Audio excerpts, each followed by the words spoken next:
What's going on, Boxing World? It's your boy AB.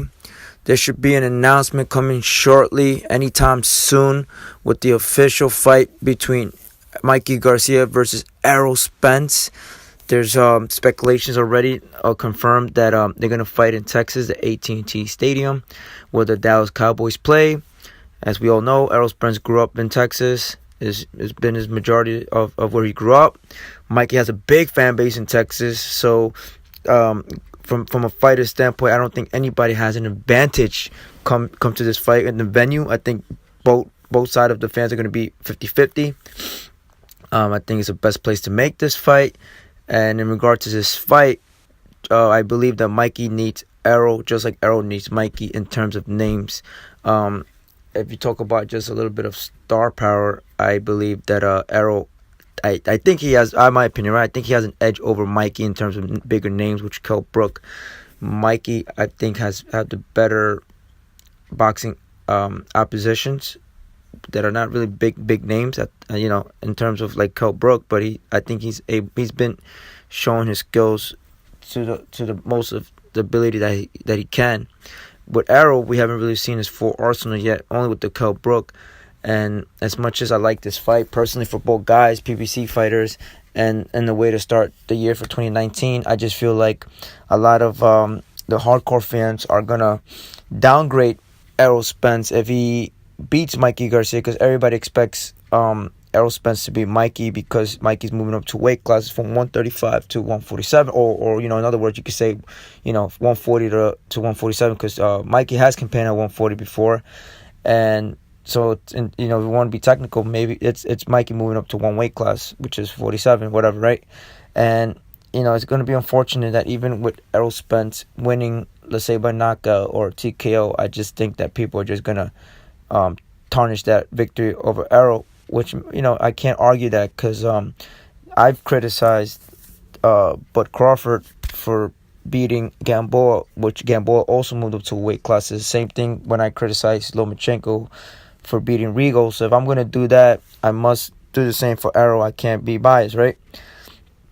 But it is what it is. I think this fight is just in terms of big star powers. Like, this is a big fight in terms of names, and Mikey, on the other hand, if he beats Errol Spence, there's no debate, in my opinion, that Mikey will be the number one pound for pound.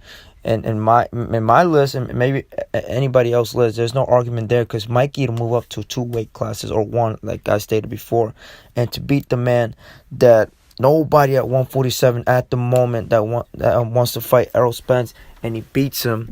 In other words, many people don't see this. I don't see him knocking out Errol Spence, but I could see that Mikey might outbox him, outskill him in terms of just boxing skills. So if he does pull off that victory, I don't want to really say upset, because like Mikey's a very skillful fighter. He's in the pound for pound list. I mean, mostly majority of everybody's pound for pound list for a reason, top 3 or even top 5 for a reason. So I don't really want to say an upset. I just want to say that it'll be more of a welterweight homecoming, in other words, because then it will prove that Mikey Garcia does belong at 147 after all. And even though at 140, when he fought this guy's name, Sergey Limpinets, I actually was more impressed with Limpinets. And I think that even though Mikey got the flash knockdown on Limpinets, I think Mikey, I'm pretty sure Mikey realized that 140 wasn't even suited for him in terms of his power. And imagine at 147, I don't think he's even gonna hurt Errol, but he can outbox him. He's gonna put Errol to the test. He's gonna make Errol think a little more. Errol's gonna have to tighten up the defense a little more, and Mikey's gonna tighten that defense a lot more, because man, he's gonna take some body shots from Errol. Like, the guy that rehydrates. He's a big guy for 147. I don't even know how much he rehydrates. Like I said, I've seen Errol after the fights. For me, this is me assumptions here. I'm assuming Errol's like 170 when he's not fighting. So he's a big guy. Just imagine when he rehydrates. So it's just a very dangerous fight for Mikey. But the best part is that when you dare to be great, when you want to be remembered, when you want to leave a legacy in the sport of boxing, you're willing to do things that other fighters aren't willing to do, and to fight the man that everybody fears, the man that nobody wants to face, the man that nobody feels like they should risk their O or their title just to lose to Errol. Like that's props for Mikey and Errol.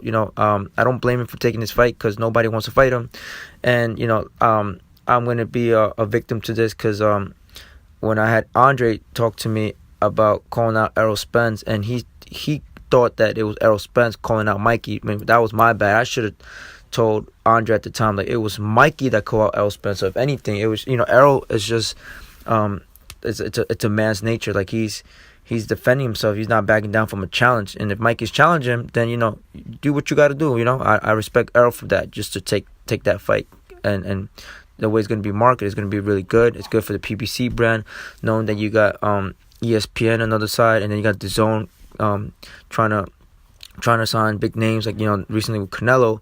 So with this fight, with Errol winning, I think that he's not going to get credit for it, but it's going to be a good test to see where his skills is when he prepares himself with the likes of Thurman and Bud Crawford. And if Errol is able to win dominantly fashion but has trouble in, like I say, dominant fashion, then this fight is not really anything meaningful for Errol. But if Mikey's able to outbox him in the first few rounds and make Errol think, and make Errol Spence bring out other arsenals that he hasn't brought out with these last oppositions, then we kind of have a pretty good idea what type of fighter Errol Spence is.